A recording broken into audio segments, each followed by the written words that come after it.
But you are convinced that in this day and age, 2021, street preaching is still an effective way of getting the gospel out, correct?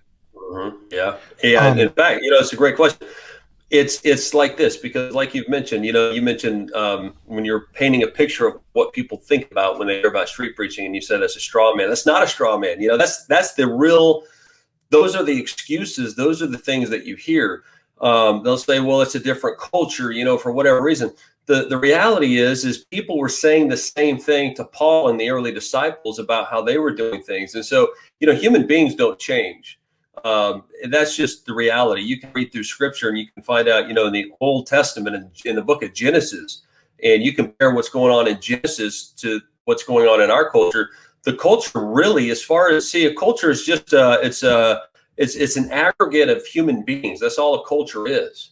And the human beings do not change. They've always had hostility towards God. They've been at war with God. They've been opposed to the things of God.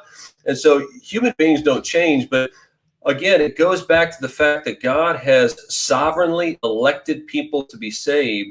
And the way that he brings that about, the means that he uses, is the preaching of the cross, whether it's in the pulpit, whether it can be one-on-one, it can be people at your work. It can be. It's not, street preaching is not the only correct way to do it, but that's one of many ways that God uses to bring people in. Because again, the way a person is saved is by encountering the gospel of Jesus Christ. That's how they get converted. That's how they get saved. And that's what street preaching is doing.